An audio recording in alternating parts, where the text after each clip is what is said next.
Wait, তোমার পরীক্ষার খাতায় যদি এইরকম একটা প্রশ্ন চলে আসে, তুমি অ্যান্সার কি দিবা? এই প্রশ্ন দেখে কি বিভ্রান্তি হওয়া যাবে? না, যাবে না। ভয় করা যাবে? যাবে না। আমরা আজকে দেখব এইরকম প্রশ্ন থাকলে আমরা কিভাবে সহজে অ্যান্সার দিতে পারি এবং একদম সোজা টেকনিকে এটা সলভ করতে পারি। ঠিক আছে, তো চলো ভিডিওটি শুরু করে দেই। প্রথমে কি আছে? Naim ran fast lest he, তারপর কি আছে? ড্যাশ আছে, তারপর বাকি অংশ আছে। তো এখানে আমরা কি দেখতে পাচ্ছি? বাকি কি আছে? লেস্ট আছে। বাকি কি আছে? লেস্ট আছে। তো বাক্যে যদি লেস্ট থাকে, লেস্ট থাকলে কি হবে? বাক্যে লেস্ট থাকলে কি হয় বলো তো? বাক্যে যদি লেস্ট থাকে তাহলে শুড হয়, আর যদি শুড থাকে তাহলে কি হয়? লেস্ট হয়। শুড থাকলে লেস্ট হয়, আর লেস্ট থাকলে শুড হয়। শুড থাকলে লেস্ট হয়, আর লেস্ট থাকলে শুড হয়। তো আমাদের কোশ্চেনটা যদি আমরা লক্ষ্য করি, আমাদের কোশ্চেনে কি ছিল? আমাদের কোশ্চেনে আছে নাইম রেন ফাস্ট লেস্ট। এই যে লেস্ট আছে, আর কিছু কি দেখার লাগবে? না, আর কিচ্ছু দেখতে হবে না।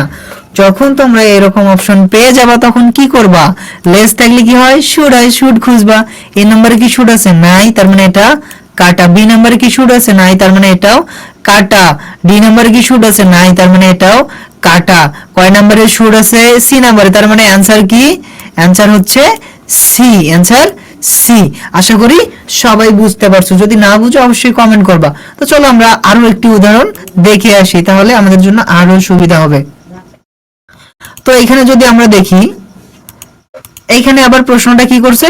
ঘুরাই দিছে। দেখো এখানে কি দিছে? নাইম র্যান ফাস্ট, তারপর কি আছে? ড্যাশ আছে, হি শুড। এই যে শুড দিয়ে দিছে। এবার কিন্তু লেস্ট দেয় নাই, কি দিছে? শুড দিছে। তো ভাই ওরা যত চালাকি করুক, আমরা কি জানি? শুড থাকলে কি হবে? লেস্ট হবে। শুড থাকলে লেস্ট হবে, আর লেস্ট থাকলে শুড হবে। আমাদের সাথে চালাকি করে কি কোনো লাভ আছে? না। আমরা জাস্ট একটা বিষয় মনে রাখবো, তাহলে আমরা অ্যান্সার বের করতে পারবো। সেটা একটা প্রশ্ন হোক আর 1000টা প্রশ্ন হোক, কোনো ব্যাপার না আমাদের। তো যাই হোক, আমরা এবার কি খুঁজবো? এখানে যেহেতু শুড আছে, আমরা কি খুঁজবো?